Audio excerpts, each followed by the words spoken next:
E não vos conformeis com este século, mas transformai-vos pela renovação da vossa mente, para que experimenteis qual seja a boa, agradável e perfeita vontade de Deus. Vamos ler juntos? E não vos conformeis com este século, mas transformai-vos pela renovação da vossa mente, para que experimenteis qual seja a boa, agradável e perfeita vontade de Deus. Vamos orar mais uma vez, meus irmãos? Pai, recebe neste momento, ó Deus, a nossa atenção. Que o Teu Santo Espírito nos ajude nessa tarefa de nos concentrarmos somente na Tua voz. Não na voz dos homens, não na voz do nosso próprio coração, do nosso interior, mas na voz do Senhor. Que o Teu Santo Espírito haja, ó Pai, como sempre tem agido, com liberdade, despedaçando nossas defesas, tirando de nós toda altivez, toda soberba, e que tenhamos um encontro real com a Tua palavra, Senhor, um encontro transformador. Esse é Teu povo, ó Pai, e o Senhor está aqui nessa noite para falar conosco. Assim oramos em nome de Jesus Cristo. Amém e amém. Meus amados irmãos, nós temos falado já há algum tempo sobre pensar como Cristo pensou. Dentro da temática anual, a metanoia, mudança de mente, mudança de atitude. E hoje, meus irmãos, nós vamos falar metanoia. O que você está pensando? Ou a pergunta, o que você está pensando? Lá em Jeremias, capítulo 13, o verso de número 23, vou pedir para o João projetar para nós. O texto bíblico, ele fala uma pergunta que Deus faz ao povo de Israel. E ele perguntou o seguinte: pode, ou por acaso, o etíope pode mudar a sua pele? E ele diz: pode o leopardo mudar as suas manchas? Então, poderíeis fazer o bem, estando acostumados a fazer o mal. É interessante, meus irmãos, porque não era um enigma, não era uma pergunta meramente para encontrar uma resposta como que se Deus não soubesse. Na verdade, era uma pergunta destinada a estimular o pensamento deles sobre mudança. E aqui está uma questão com as quais, meus irmãos, todos nós lutamos. As pessoas lutam o tempo todo. Uma pessoa pode mudar. Uma pessoa pode mudar, e eu estou falando de uma mudança genuína, de uma mudança honesta, de uma mudança de dentro para fora. Alguém pode mudar de inseguro para seguro, de preguiçoso para trabalhador, de honesto a seguro. Alguém pode mudar de preguiçoso para trabalhador, já falei, né? Pode mudar de ser perpetuamente zangado a alguém que é constantemente pacífico, de pessimista para otimista, de egoísta a generoso. Uma pessoa pode realmente mudar. Bem, olhando o texto de Jeremias, capítulo 17, o versículo de número 23, o texto ele nos lembra isso, ele fala: um leopardo pode mudar as suas manchas.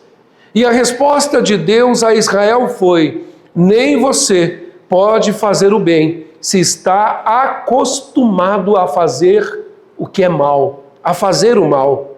Veja, meus irmãos, alguém pode perguntar: Deus não acredita que as pessoas podem mudar? Claro que sim. Mas o leopardo não pode mudar as suas manchas sozinho. E é por isso que ele aponta esse texto de Jeremias para dizer que a mudança pode acontecer, mas uma mudança radical não pode acontecer na pura força da vontade. Não. A maioria das pessoas está tão presas aos seus hábitos, aos seus comportamentos, que nunca consegue mudar. Até tentam. Mas elas estão tão presas aos seus hábitos que começa cada dia acorrentado ao dia que passou. Ou seja, aos velhos hábitos, aos comportamentos do dia anterior, condenado a repetir os mesmos erros de novo e de novo. E não precisa ser assim. Mas é porque a mudança ela não vem facilmente, meus amados irmãos. Alguns especialistas dizem que leva tempo e que você precisa fazer isso ou aquilo, de fato. Mas veja só, são necessárias praticamente 3 coisas para que você possa experimentar uma mudança duradoura. E aqui eu gostaria de destacar cada uma dessas áreas. Primeiro, a mudança leva tempo. Depois, a mudança exige um esforço. E terceiro, a mudança exige estratégia. Veja, mudança leva tempo, mas nós preferimos ser mudados instantaneamente. Em muitos e muitos momentos nós não temos paciência conosco e com as pessoas ao nosso lado. A maioria de nós quer ser diferente em alguma área da nossa vida, mas queremos ser diferentes agora e não depois. E tudo leva tempo na nossa vida. Sabe, a maioria de nós quer ficar bem fisicamente, em forma. Mas depois de uma semana, 2, que não consegue enxergar resultados aos seus olhos, ele desanima. Isso é uma coisa muito simples, porque há outros hábitos que nós olhamos e deixamos de lado por conta do tempo. E a maioria de nós acaba sendo impaciente, quando na verdade deveríamos ser pacientes. A segunda questão, meus irmãos, que envolve essa mudança, ela exige esforço. Mas muitas vezes nós preferimos que a mudança seja imposta a nós. Nós não queremos ter que fazer escolhas difíceis para fazer uma mudança, para ter uma mudança. Nós preferimos que essas escolhas sejam feitas por outras pessoas a nós. Nós não decidimos, pelo menos uma boa parte, de ter alguns hábitos que vão nos ajudar, até que então somos obrigados a fazer. Como, por exemplo, o médico que disse que talvez você precise caminhar pelo menos 30 minutos por dia, porque senão você vai morrer. A maioria de nós não faz o que precisa, a menos que seja forçado a fazê-lo. Quem dera se seguíssemos, por exemplo, aquilo que é dito na escola. Lição dada, Simone? Lembra, tem uma frase, lição dada, lição cumprida, é isso? Acho que é mais ou menos isso. Mas precisa ser retomada todos os dias. Adolescentes, quando que a gente tem que estudar para a prova? Na véspera, não é isso? Misericórdia. Muitas pessoas acabam estudando, não, eu vou decorar. Esse é um hábito feio, que revela não o aprendizado do esforço diário. Sabe, meus amados irmãos, a mudança exige esforço. Requer tomar decisões que nós muitas vezes não queremos tomar. Requer dizer não quando queremos dizer sim. E dizer sim quando preferimos dizer não. As pessoas não mudam porque a mudança exige esforço e muitas vezes é doloroso.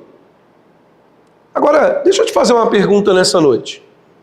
Imagine que existisse uma pílula chamada pílula cristã, que tivesse a capacidade de transformar você em um cristão bondoso, generoso, atencioso, amoroso, corajoso, alguém mais santo, alguém que é agradável aos olhos de Deus. Você tomaria essa pílula instantânea para te transformar instantaneamente? Eu sei que alguns já fizeram assim que não. Mas é possível que muitas pessoas diriam, eu quero, porque não dá. Eu tento fazer o bem, e quando eu vejo eu estou fazendo mal. Sabe, meus irmãos, a razão pela qual nós não somos tão bons quanto deveríamos ser, ou tão bons quanto poderíamos ser, é porque a mudança não é tão fácil quanto tomar uma pílula. Ela exige esforço. Mas a mudança também requer estratégia. Eu não sei você, mas muitas e muitas vezes eu me proponho a fazer algumas fórmulas, às vezes malucas, por exemplo, a perder peso, né? Porque é uma luta, aquele docinho, aquilo, outro, e eu falo, não, agora vai, e não vai. Requer esforço, requer estratégia. Eu descobri recentemente, eu não sei se você partilha disso, eu tenho uma queda por doce. Eu já disse isso aqui. Então, por favor, não fica me dando doce. Só um docinho pode. Não pode. E eu descobri, meus irmãos, que toda vez que eu acompanhava a minha filha no ponto para ir para a faculdade, a Nathalie deve se lembrar disso, ali fica na esquina de uma loja de doces, e ainda o nome é Nosso Doce. Não estou fazendo propaganda, não. Onde que eu bati o cartão? Pois é. É necessário mudar a estratégia. E agora eu peço pro meu genro levar ela, não preciso mais ir, e está tudo certo.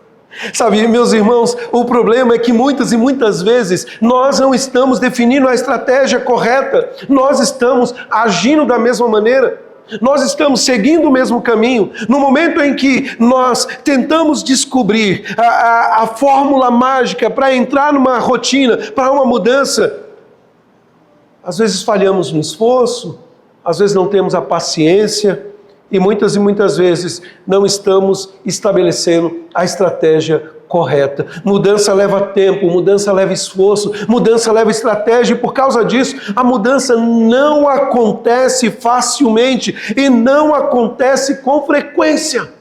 Eu conheço muitas pessoas que querem ter uma vida de oração, mas ela começa colocando objetivos que são inatingíveis. Por exemplo, não, eu vou começar todos os dias a orar 1 hora por dia. Ela até começa bem, mas depois ela acaba se cansando. Poderia ter orado 10 minutos, poderia ter orado 5 e fazer um progresso dentro de uma estratégia. Há pessoas que querem ler a Bíblia toda num dia só. Eu sei, eu estou exagerando aqui. Mas acabam abortando no meio do caminho, deixando de lado. O plano de Deus, meus irmãos, não é apenas para nos salvar do castigo eterno. O plano de Deus é nos mudar e nos transformar das criaturas pecadoras que somos à imagem do seu Filho Jesus. E Deus quer que Cristo seja formado em nós. Ele quer que sejamos como Jesus. E isso não acontece instantaneamente. Há um processo. É por isso que o apóstolo Paulo diz nessa carta em Romanos: sabemos que todas as coisas cooperam para o bem daqueles que amam a Deus, daqueles que fazem tudo rápido. Não, daqueles que são chamados segundo o seu propósito. Sabe, meus irmãos, a vontade de Deus para a nossa vida é que sejamos parecidos com o Senhor Jesus Cristo. E acima de tudo, para que possamos ser dia após dia mais e mais parecidos com Jesus. Isso não é imposto a nós de forma forçosa. Requer da nossa parte estratégia eficaz. Requer da nossa parte tempo. Requer da nossa parte, de fato, meus irmãos, uma ação, um esforço de sermos cada dia mais parecidos com Jesus. Aqui em Romanos capítulo 12, meus irmãos, o apóstolo Paulo inicia uma sessão que poderíamos chamar uma sessão prática, não que o anterior não seja prático. Mas em toda a carta o apóstolo Paulo está tecendo aqui um dos grandes conceitos teológicos. Alguns acreditam que Paulo estava escrevendo essa carta para os cidadãos de Roma, a fim também de mostrar aquilo que ele cria. E é por isso que ele inicia essa carta dizendo: pois eu não me envergonho do evangelho de Deus, que é poder para a salvação tanto do judeu quanto do grego. Mas aqui no verso 2, o texto que nós lemos, ele diz: e não vos conformeis com este século. Numa outra versão, meus irmãos, diz assim: e não se conforme mais com o padrão deste mundo, mas seja transformado pela renovação da sua mente. O que Paulo está querendo dizer com isso, meus amados? O apóstolo Paulo está dizendo: se você quer mudar, renove sua mente, tenha novos pensamentos. E o primeiro desafio é não se conformar com o padrão deste mundo. É parar de pensar como o mundo pensa. E como que o mundo pensa?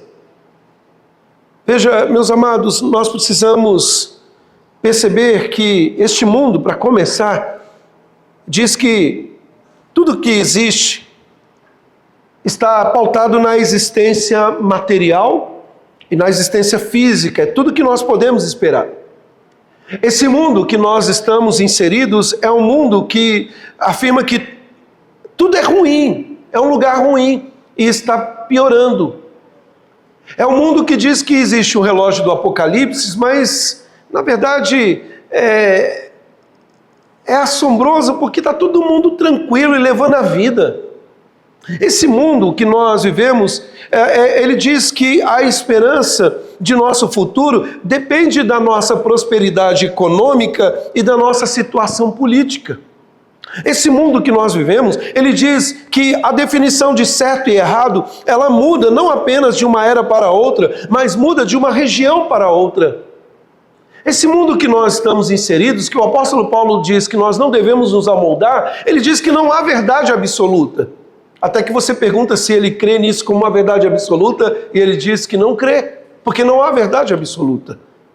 O mundo que nós vivemos, ele diz que a definição de certo ou errada está no que você pode achar. O que estava errado em um lugar e uma hora, pode estar certo em outro lugar e outra hora. Esse mundo que o apóstolo Paulo diz, gira em torno de você, do seu trabalho, da sua vida, do seu ego. Esse mundo, ele diz que você deve cuidar dos seus próprios interesses acima de todos, e poderia continuar fazendo coisas tão terríveis. Afinal de contas, o objetivo é você, esquece os outros. Esse é o mundo que nós vivemos. Sabe, e nós devemos identificar, nós devemos aprender a discernir o pensamento mundano que está entrando nas nossas igrejas, nas nossas vidas. E para discernir entre como o mundo ensina a pensar e como Deus ensina a pensar, eu gostaria de te dar um teste para você, para te ajudar a você se avaliar. Não precisa levantar a mão, sair correndo, diácono, já trancar a porta, mas eu gostaria que você fizesse esse teste, não para mim, mas você e Deus. Então eu vou falar aqui e eu gostaria que você pensasse. Primeiro, meus irmãos, aqui está um teste.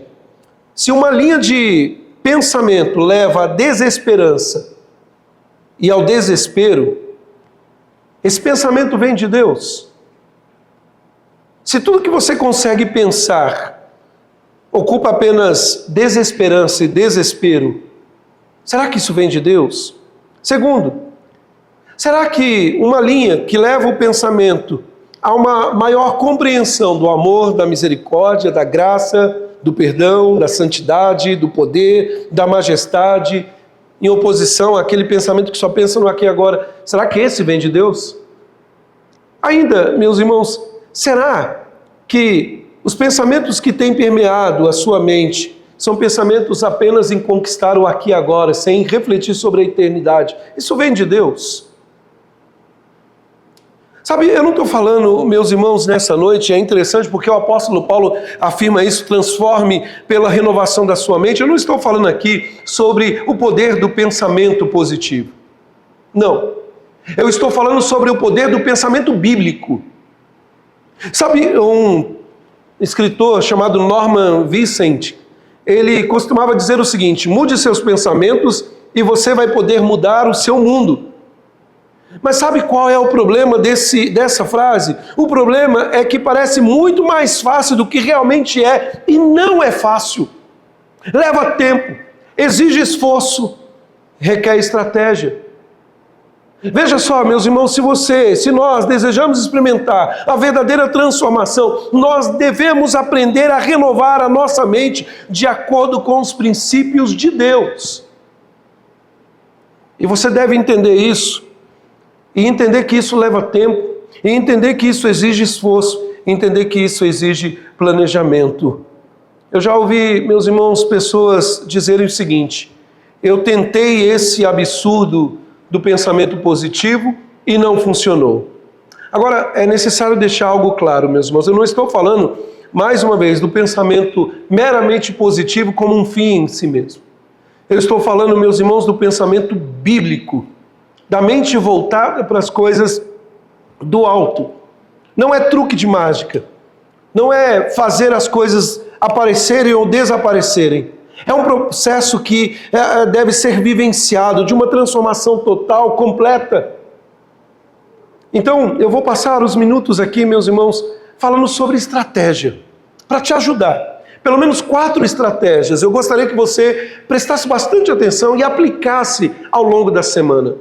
E antes de falar dessas 4 vertentes, antes de falar, meus irmãos, dessas 4 estratégias, eu preciso lhe fazer uma pergunta que você deve responder para você mesmo. A quem você está dando ouvidos? Ou o que você está pensando? O que você mais pensa na sua vida? Porque é isso que vai dominar você. É isso que vai permear a sua vida no casamento, na criação dos filhos, no relacionamento com seus irmãos na igreja, na sociedade. E aqui, meus irmãos, nós podemos aprender lições preciosas. Quando o apóstolo Paulo nos diz que vocês devem renovar a mente e não se acomodar com este século, com esta era. Em primeiro lugar, tenha pensamentos espirituais e não materiais. Tenha pensamentos espirituais e não materiais. Há uma diferença entre ser moral e ser espiritual. Há uma diferença entre meramente cumprir os 10 mandamentos como uma questão moral e cumprir a lei de Deus, não só os 10 mandamentos, por ser espiritual. Sabe, muitas e muitas vezes nós queremos ser morais, mas há mais vida cristã do que apenas obedecer às regras. Há mais vida cristã do que apenas viver de acordo com algumas leis, sendo bem legalista. Existe um mundo lá fora que não pode ser visto. Existe um mundo ao nosso redor que os olhos não podem ver. E este mundo é um mundo espiritual. O apóstolo Paulo nos lembra em Efésios que a nossa luta não é contra carne e sangue, mas é contra principados e potestades. Ah, meus irmãos, se Deus nos desse por 1/1000 de segundo o desvendar dos nossos olhos carnais para ver a realidade espiritual ao nosso redor, é possível que muitos de nós não iríamos resistir. Há um mundo espiritual e há uma vida cristã consistente, principalmente num relacionamento espiritual com o Senhor Jesus Cristo. Você participou da ceia agora há pouco, você comeu, você bebeu, mas você entendeu.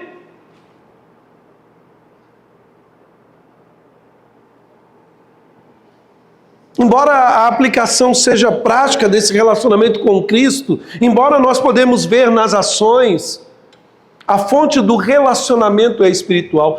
Meu irmão, minha irmã, para pensar. Por que nada muda? Você já é crente há 20 anos e não mudou ainda. Qual que é o problema? Por que sua língua não muda? Por que a boca não muda? Por que suas ações não mudam? O problema é Deus que está falhando. Então Ele não salvou direito.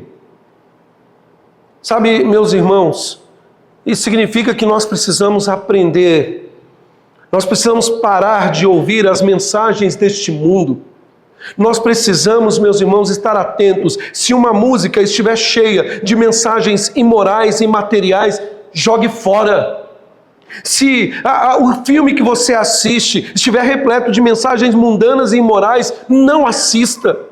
Desligue o poder de tudo que alimenta os pensamentos não espirituais na sua mente. E eu estou dizendo que nós precisamos começar a ver a vida como um evento espiritual e não há inocência neste mundo, meus irmãos. Nossos filhos estão crescendo. E muitas vezes nós estamos mais preocupados com a vida material deles do que com a vida espiritual. Nós acordamos 5 horas da manhã para levar um filho à escola, mas não temos coragem de levá-lo à igreja para aprender da palavra. Aceitamos apenas viver com tempo à noite. E durante a semana nem oramos, nem lemos a Bíblia com eles. Nós precisamos reconhecer que a fonte da alegria, da paz, da felicidade, da força, de tudo mais ao nosso redor se encontra no relacionamento com Deus e não no sucesso, e não no dinheiro, e não no casamento, e não na recreação ou qualquer outra coisa. Foi o apóstolo Paulo que escreveu: não recebemos o Espírito do mundo, mas o Espírito que vem de Deus, para que possamos entender o que Deus nos deu gratuitamente. A vida é um acontecimento espiritual. Pense dessa forma. Você é muito mais do que matéria. Você é muito mais do que carne e osso. Você é muito mais do que comer e beber. E desperte com urgência, porque os bens materiais vão embora, porque tudo que às vezes muitos estão devotando a sua esperança em coisas que podem apalpar, se dilui entre as mãos, mas também o tempo com Deus vai passando. O autor de Eclesiastes não lembra, e ontem eu falei para os adolescentes, se lembre do seu Criador, enquanto você tem vigor, enquanto você tem força, não quando os dias maus chegarem, em que você vai dizer: não tenho mais prazer neles. Então a primeira coisa, meus irmãos, que eu quero chamar a atenção da igreja: tenha pensamentos espirituais e não materiais. Eu sei que nós temos que trabalhar, eu sei que nós temos que lutar, eu sei que nós temos que conquistar coisas que estão ao nosso redor, mas não são essas coisas que nos definem.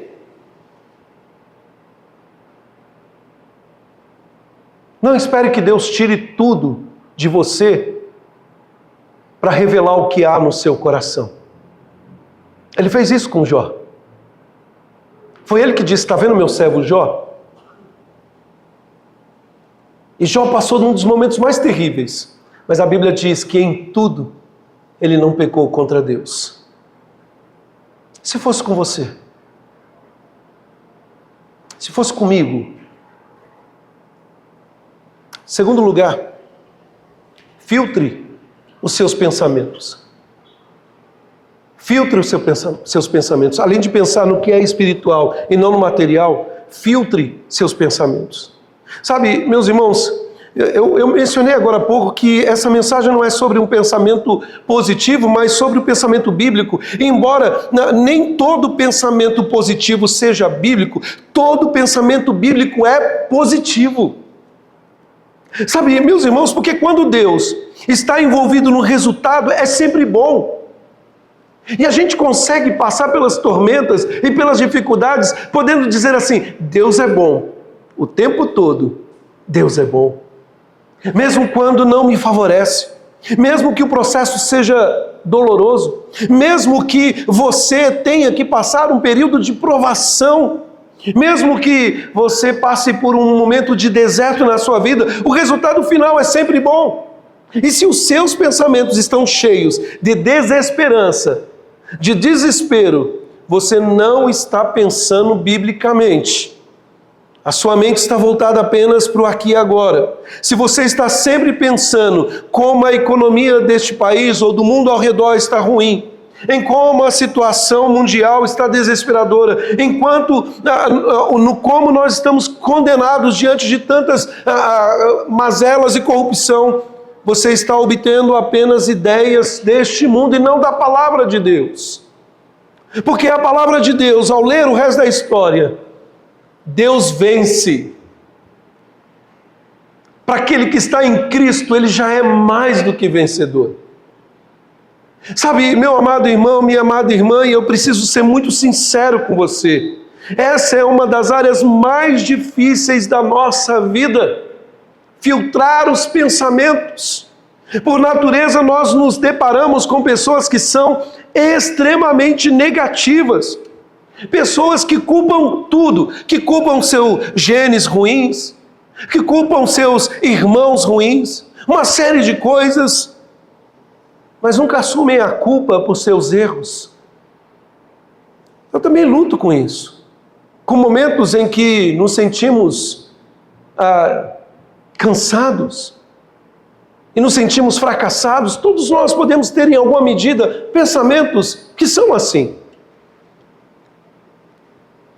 E não é porque não confia em Deus, não é porque não acredita em Deus, não é porque não crê que Deus está no trono, reinando no comando. É simplesmente porque a sua mente, todos os dias, está sendo programada a pensar coisas do aqui e agora, e não do porvir. Filtre seus pensamentos. Nós temos que fazer um esforço consciente para ter pensamentos, e guardada a devida proporção, positivos. Pensamentos lá do alto. Caso contrário, você vai ser consumido com os pensamentos ruins dessa terra. Foi o apóstolo Paulo que escreveu lá em Filipenses capítulo 4, verso 8. Finalmente, irmãos, tudo que é verdadeiro, tudo que for nobre, tudo que for correto, tudo que for puro, tudo que for amável, tudo que for de boa fama, se houver algo de excelente ou louvável, pensem nessas coisas, ou na nossa versão, seja isso que ocupe o vosso pensamento. Sabe, meus irmãos, nós precisamos prestar muita atenção na nossa vida, porque se você só pensa nas coisas negativas, parece que você precisa ainda entender que existe algo que Deus tem preparado, como lá em 2 Coríntios capítulo 2, verso 9, que nós não entendemos, nem olhos viram, nem ouvidos ouviram, nem jamais penetrou no coração do homem o que Deus tem preparado para aqueles que o amam. Em vez de pensar em como você é um pecador miserável, pobre, pense na abundância avassaladora da graça de Deus sendo despejada sobre a sua vida. Em vez de pensar que é impossível perdoar alguém, pense em como Deus te perdoou em Cristo Jesus. Pense no perdão dele que separará o seu pecado tanto quanto ele separa uma extremidade à outra.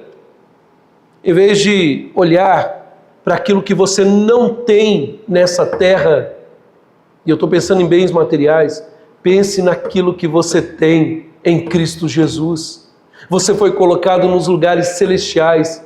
Eu tenho dito isso e eu quero repetir, pode ser que não faça sentido para você hoje, mas daqui a alguns anos, quando partirmos dessa terra, vai fazer todo sentido. A Bíblia nunca diz para você pensar nas coisas negativas, mas nos diz especificamente para pensar nas coisas lá do alto. E quando você se esforça para pensar, lembre-se que é preciso esforço. Deus se agrada. Você pode começar sua semana amanhã, ou melhor dizendo, começa hoje, mas de trabalho amanhã, dizendo que essa semana vai ser péssima. Ou você pode começar o seu dia amanhã, o seu dia de trabalho, dizendo, que maravilha, eu tenho um Deus que provê todas as coisas. Você pode acordar pela manhã e dizer, meu Deus, parece que eu nem descansei, passou. Ou pode acordar dizendo, Senhor, a tua bondade, a tua misericórdia se renovaram sobre a minha vida, os meus olhos foram abertos e eu posso contemplar e eu tenho força para lutar. Filtre os seus pensamentos. Pare de pensar nas coisas meramente deste mundo material e olhe um pouco mais, olhe com atenção para aquilo que é espiritual. Em terceiro lugar, meus amados, pensemos na esperança e não no desespero. A Bíblia fala muito sobre esperança. Esperança é a garantia de que tudo ficará bem. O apóstolo Paulo, lá em Romanos, ele escreveu no verso 5, capítulo 5, verso 5, e a esperança não nos decepciona, porque Deus derramou o seu amor em nossos corações pelo Espírito Santo que Ele nos deu, ou na nossa versão, que nos foi outorgado. Meus irmãos, esse versículo nos dá a permissão para viver as nossas vidas com esperança. Nós vivemos num mundo em que as pessoas estão sem esperança, a esperança está sendo roubada. Não importa o que aconteça, se você continuar conectado a Deus, você não vai ficar desapontado. Ah, pastor, mas roubaram meu carro. Calma, não fique preocupado não sei se está lá fora o meu. Ah, pastor, mas eu perdi isso, eu perdi aquilo. Mas a minha esperança em Cristo ninguém pode tirar. Sabe, meus irmãos, a verdade é simples. A verdade é que não entendemos porque tudo acontece. Não entendemos, em muitos casos, as coisas que estão acontecendo ao nosso redor. Às vezes não vemos motivos para ter esperança. Parece que tudo se resume a uma questão de confiança. Será que você tem acreditado que Deus está no controle? Será que você tem entendido que se Ele está no controle, você tem motivos para ter esperança? E em última análise, será que você consegue entender que Deus nunca perde? Nunca perde. E Ele nunca é pego de surpresa. Não perca a sua esperança. Não perca a esperança pela sua casa, pela sua família. Não perca a esperança do seu casamento. Não perca a esperança da sua vida. Não viva no desespero como este mundo está vivendo. Viva em Cristo, que é a nossa esperança. Mas em último lugar, meus amados irmãos, pense na eternidade e não naquilo que é temporário. O apóstolo Pedro, ele disse que nós devemos viver neste mundo como estrangeiros e peregrinos. Está lá em 1 de Pedro, capítulo 2, verso 11. Nós somos peregrinos, nós somos forasteiros aqui. Faça planos, lute, trabalhe, mas saiba que tudo é passageiro. Me perdoe a liberdade de dizer isso. Essa semana passada, nosso irmão Murilo veio a falecer.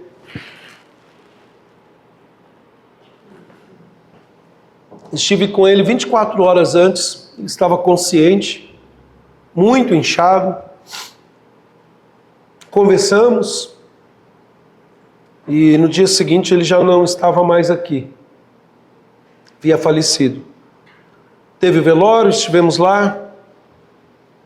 Ele optou pela cremação. E aí a sua esposa me mandou uma mensagem pedindo para que estivesse orando, porque daqui a 20 minutos, segundo ela, ele seria cremado. Sabe, irmãos, essa cena me chamou a atenção para uma realidade que não deve ser uma realidade que nos assusta. Nós temos que cuidar do nosso corpo, sim. Se você puder fazer uma caminhada, faça. Se você puder fazer uma dieta, faça. Se você puder ir numa academia, faça. Se você puder cuidar, cuide, porque ele é templo do Espírito Santo. Mas cuidado para não ter um belo corpo e uma alma podre, vazia. Porque no final, seu corpo é só pó. É só pó. Aguardando um dia da redenção. Mas a sua alma vai se encontrar com Deus. Pense na eternidade. Pense. Nós precisamos lembrar que nós estamos aqui apenas por um pouco de tempo. Que este mundo não é o mundo pelo qual nós fomos criados. Quantos de nós já ouvimos alguém dizer, talvez um professor, talvez um pai, daqui a 25 anos você vai perceber que esses problemas não vão importar mais. Mas é uma boa pergunta, de fato, mas eu acho que a pergunta melhor seria, à luz da eternidade, o que você está fazendo hoje faz alguma diferença? A noite de sono que você perde por causa de brigas ou coisas tão vazias, faz sentido para a eternidade? Está acrescentando alguma coisa para você? Nós precisamos tentar, meus irmãos, preencher nossos dias com atividades para as quais a resposta deve ser: sim, eu estou trabalhando para a eternidade. Porque vidas importam. Eu sei, meus irmãos, que todos nós estamos lutando e cada um está numa batalha, trabalhando para conquistar alguma coisa. Eu sei que nós queremos desfrutar do lazer e não há pecado enquanto isso não seja contrário à palavra de Deus. Mas pense na eternidade, enquanto é tempo. Pense nas coisas do alto. Eu quero concluir, meus irmãos. Mudar de ideia não é fácil.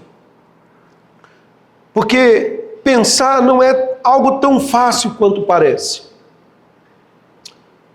Henry Ford, ele disse o seguinte: pensar é o trabalho mais difícil que existe, E é provavelmente por isso que tão poucos se dedicam a ele. A maioria de nós, meus irmãos, nos permite que pensamentos sejam levados pelo capricho de nossas emoções. A maioria de nós não consegue recitar meia dúzia de versículos, não é porque não tem uma Bíblia, é porque não há interesse. Mas queremos dizer que nós amamos a Deus.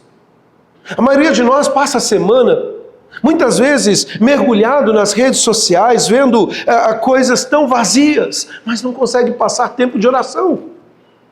A maioria de nós acha que os estudos da palavra de Deus é apenas para uma meia dúzia de pessoas, afinal de contas, eu sou crente há 50 anos.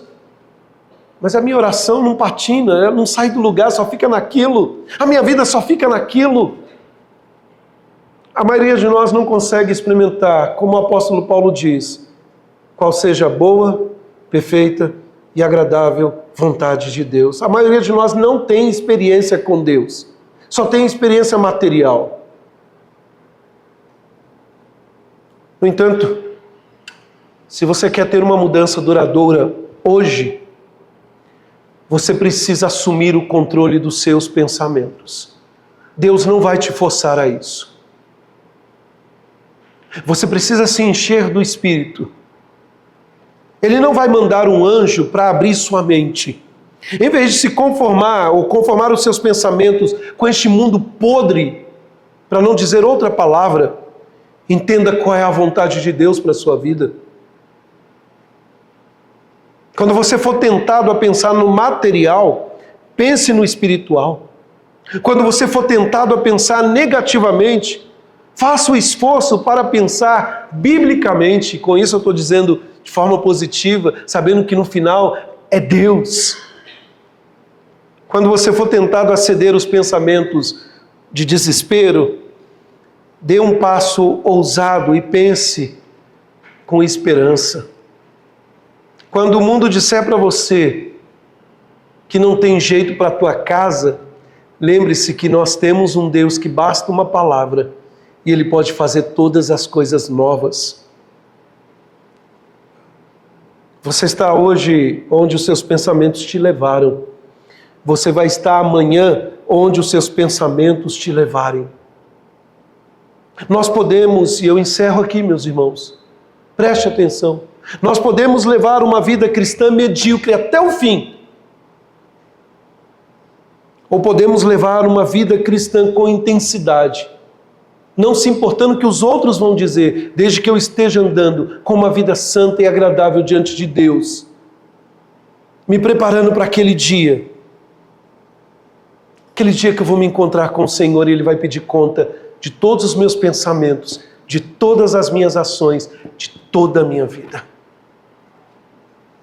Pense com seriedade sobre a sua vida. Hoje é o dia, não é amanhã, é hoje.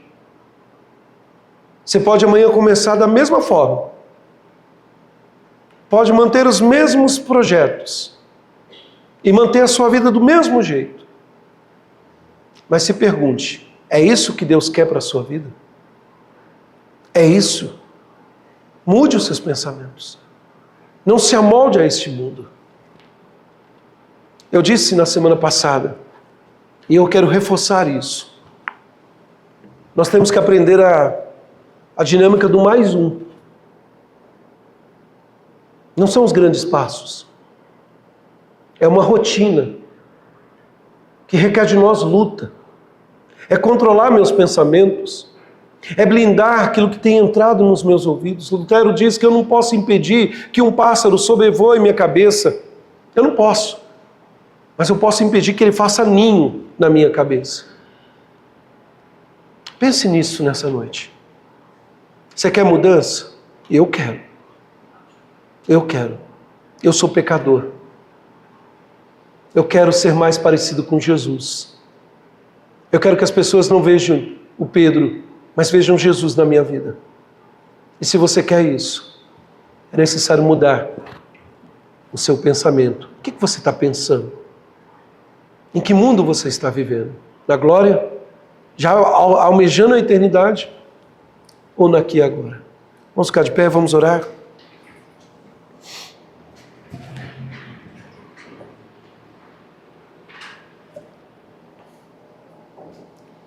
Feche seus olhos. Eu quero te fazer um convite nessa noite. Na verdade, não eu, mas o Senhor. A palavra dele diz que se ouvides a minha voz, não endureçais o vosso coração. O meu convite para você é: saia da mediocridade. Se você está vivendo uma vida que acorda pensando em conquistar coisas aqui e não coisas do reino, hoje é dia de mudança. Você vai continuar fazendo as mesmas coisas, trabalhando, lutando, mas com uma mente diferente. Não adianta nada você achar que uma vez salvo para sempre, eu não preciso fazer nada. Não, pelo contrário. O reino dos céus é tomado por esforço. Requer de nós disciplina. Meu convite para você, meu irmão, minha irmã, é: se arrependa, se você não se arrependeu ainda. Se converta, melhor dizendo, deixe o Senhor transformar o seu coração, porque é Ele que converte o pecador do pecado. Deixa Deus falar contigo nessa noite, irmão. Senhor, eu te agradeço porque essa palavra, Deus, não é uma palavra de encomenda para algumas pessoas aqui da igreja, Senhor.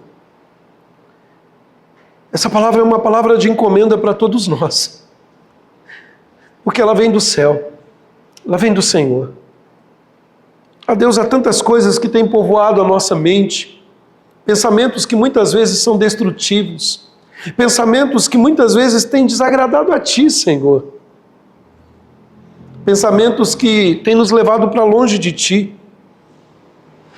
Ó Deus, ajuda-nos. Ajuda-nos, ó Pai, com a paciência conosco e com o próximo, como um fruto do Espírito, buscando ter domínio próprio, o amor, a bondade e outras marcas. Ajuda-nos, ó Deus, a termos o esforço, não para ser visto pelos homens, mas pelo Senhor, que nos conhece. E dar-nos, ó Deus, a estratégia correta. Ou seja, Senhor, dar-nos uma vida que não pensa só no material, ou melhor, que tem pensamentos espirituais, ainda que viva neste mundo. Dar-nos, ó Deus, uma mente que é filtrada, retendo aquilo que é bom e aquilo que não presta sendo jogado fora, lançado para longe. Dar-nos, ó Deus, a esperança em meio a uma terra do desespero, uma esperança inamovível. E ajuda-nos, ó Pai, a pensar nas coisas que envolvem a eternidade com o Senhor. Ó Deus, desperta Teu povo espalhado pelo mundo afora. Senhor, tem misericórdia, Senhor, das nossas vidas. Senhor, tem misericórdia de mim, ó Pai. Eu sou pecador, somos falhos. Necessitamos tanto do Teu perdão, da Tua misericórdia. Senhor, desvenda os nossos olhos, Pai, nessa noite. Desvenda os nossos olhos, Senhor. Ajuda-nos, Pai, para que possamos experimentar qual seja a boa, perfeita e agradável vontade do Senhor. Abençoa a Tua igreja, Pai. É tudo o que precisamos. Não precisamos de bens materiais.